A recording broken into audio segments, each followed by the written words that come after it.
अस्सलाम वालेकुम। तो जो टॉपिक आज हम डिस्कस करने जा रहे हैं वो मोस्ट इम्पोर्टेंट टॉपिक है इन मेडिकल फील्ड।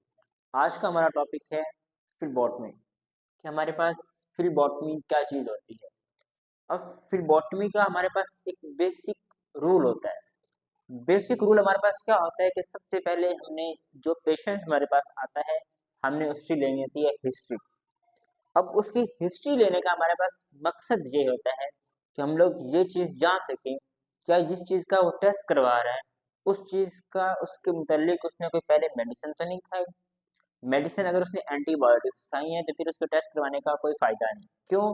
क्योंकि उसकी जो रिपोर्ट आएगी वो उसके अगेंस्ट आएगी, उसकी डिजीज़ को डायग्नोज ही नहीं करेगी। उसके लिए 48 हॉर्स का डिस्टेंस होना ज़रूरी है, डिफरेंस होना ज़रूरी है। ठीक है।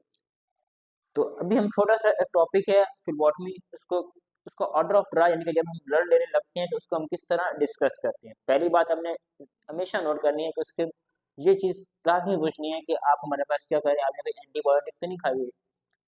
वो चीज़ पूछने के बाद फिर आपने उनके टेस्ट की रिपोर्ट जो उनका टेस्ट दिया जाता है उसको देखने के बाद आपने ऑर्डर ऑफ ड्रा करना है। अब उस ऑर्डर ऑफ ड्रा के हमारे पास कुछ बेसिक इंस्ट्रक्शंस हैं। उस ऑर्डर ऑफ ड्रा के सबसे पहले आपने उसकी बाजू को टोनिकेट बांधने के बाद स्वैब वगैरह लगाने के बाद आपका जो बेसिक पॉइंट है जब आपने ब्लड कलेक्ट करना है तो ऑर्डर ऑफ ड्रा में हमारे पास जो सबसे पहला पॉइंट आता है वो हमारे पास आता है ब्लड कल्चर।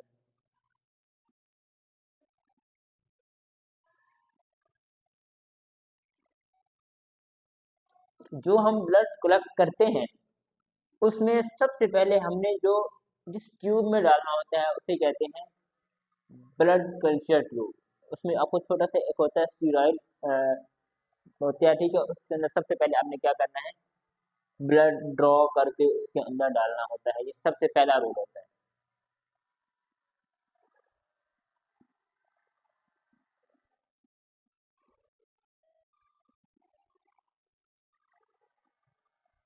हमारे पास तो सबसे पहले हमने क्या ब्लड ड्रॉ करना है, ड्रॉ करने के बाद हमें किसमें डालना है, ब्लड कल्चर ट्यूब में डालना है। जो हमारे पास स्टीराइल ट्यूब होगी इसके अंदर हमने क्या करना है, उस ब्लड को डाल देना है। उसके बाद हमारे पास नेक्स्ट जो प्रोसेस आता है उसे हम करना है सोडियम सिट्रेट ट्यूब।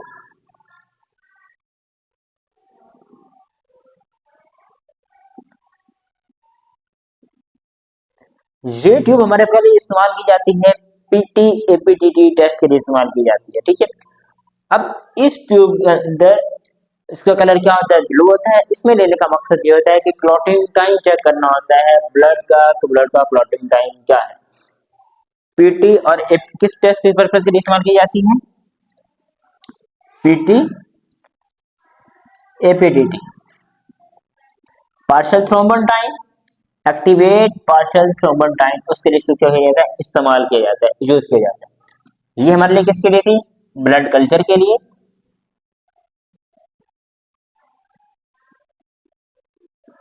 ठीक है। तो इसके बाद हमारे पास जो थर्ड चीज होती है वो हमारे पास होती है क्लॉट एक्टिवेटर ट्यूब। उसको हम जो इस्तेमाल कर रहे होते हैं इसको हम इस्तेमाल करते हैं क्लॉट एक्टिवेटर ट्यूब।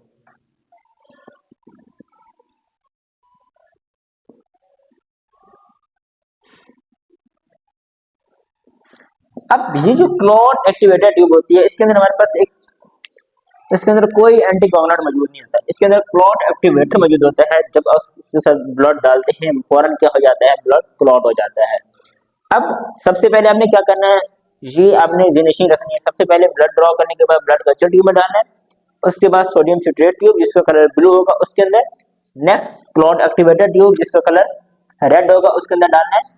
तो इसके अंदर आपके जो टेस्ट परफॉर्म किए जाते हैं, जो आपकी रूटीन केमिस्ट्री में टेस्ट यूज हो रहे हैं, LFT RFT ये सब चीजें, ठीक है, ये आप इसमें इस्तेमाल किए जाते हैं। इसके बाद हमारे पास जो ट्यूब इस्तेमाल होती है उसे कहते हैं SST tube, serum separation tube.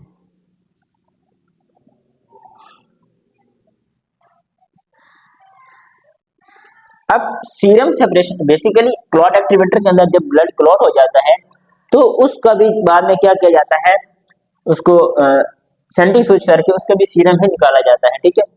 और नेक्स्ट हमारे पास क्या होती है, सीरम सेपरेशन ट्यूब। इसके अंदर क्या होती है, सीरम की सेपरेशन की जाती है। बेसिकली मैक्सिमम इसकी आगे हिस्ट्री है जिसको हम डिस्कस करते हैं क्लॉट एक्टिवेटर के लिए और सीरम सेपरेशन के लिए। बेसिकली दोनों एक ही चीजें हैं, आपने जहन नशीन ये चीज करनी है, लेकिन जब इनका ऑर्डर ऑफ ड्रा आएगा तो आपने इनके हर पॉइंट्स को मेंशन करना है बाकायदा तौर, ठीक है। तो नेक्स्ट चीज हमारे पास जो आती है, पांचवी चीज, वो अब हम देखते हैं।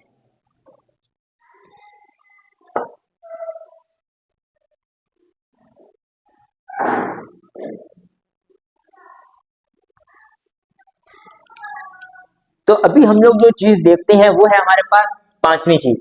अब इसका हमारे पास जो कलर होता है वो क्या होता है, येलो होता है कलर, क्या, येलो, ठीक है। अब जो हमारे पास पांचवी चीज आती है वो हमारे पास क्या आती है, उसमें हम लोग इस्तेमाल करते हैं ग्रीन ट्यूब, जिससे हम लोग कहते हैं हेपरिन ट्यूब कहा जाता है। अब हेपरिन ट्यूब के अंदर डिफरेंट तरह के टेस्ट, अब मैक्सिमम जो हेपरिन होती है ये खून को पतला करने के लिए एक मेडिसिन में इस्तेमाल की जाती है, ठीक है। अब इसके अंदर इसके क्या किए जाते हैं, स्पेसिफिक टेस्ट किए जाते हैं। अब उस चीज का जो फंक्शन है वो हम लोग क्या करेंगे, मजीद आगे पढ़ेंगे। फिलहाल हम लोग क्या कर रहे हैं, सिर्फ ऑर्डर ऑफ ड्रा देख रहे हैं, इनके जो फंक्शन है वो हम लोग बाद में देखेंगे, ठीक है। इसके बाद हमारे पास जो ट्यूब आती है वो ट्यूब हमारे पास होती है लेवेंडर ट्यूब, जिसको कहते हैं, इसके अंदर मौजूद होता है anticoagulant ethylene diamine tetra acetic acid.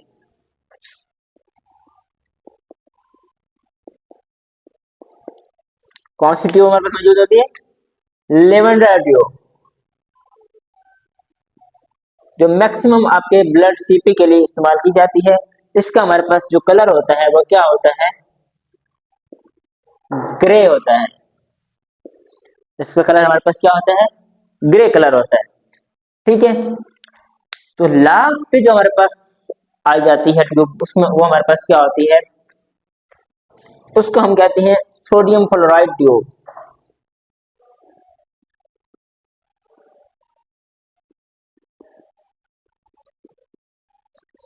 जिसके अंदर ऑक्सिलेट भी होता है, पोटाशियम ऑक्सिलेट।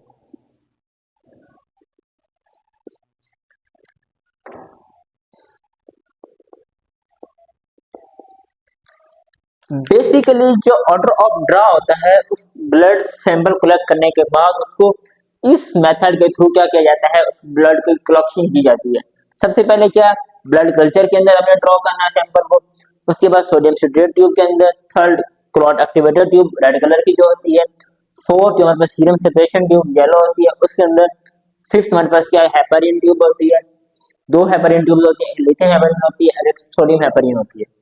और नेक्स्ट सिक्स हमारे पास क्या होती है, लिवेंडर ट्यूब होती है जिसका कलर ग्रे होता है। और लास्ट हमारे पास क्या होती है, सोडियम फ्लोराइड, जो शुगर के टेस्ट के लिए ट्यूब इस्तेमाल की जाती है। अब इस, ये हमारे पास क्या था, एक ऑर्डर ऑफ ड्रा कि किस तरह ब्लड कलेक्ट करना है, किस सीक्वेंस के साथ हमने इस ऑर्डर को उस ब्लड के अंदर डालना है। कुछ के अंदर एंटीकोगुलेंट मौजूद है और कुछ के अंदर क्या है, एंटीकोगुलेंट मौजूद नहीं है, किसके अंदर, क्लॉट एक्टिवेटर मौजूद है। उम्मीद है जहां तक आपको ऑर्डर ऑफ ड्रा समझ आ गया होगा। मजीद हम लोग नेक्स्ट लेक्चर में क्या देखेंगे, इनके फंक्शंस देखेंगे कि ये ट्यूब कौन कौन से टेस्ट को परफॉर्म कर रही है। क्लियर, अपना रखिएगा बहुत सारा ख्याल। अगर आपको वीडियो अच्छी लगी है तो लाइक करें, सब्सक्राइब करें, कमाल एजुकेशन अकेडमी को सब्सक्राइब कर लें। थैंक यू सो मच, अपना ख्याल रखिएगा, अल्लाह हाफिज़।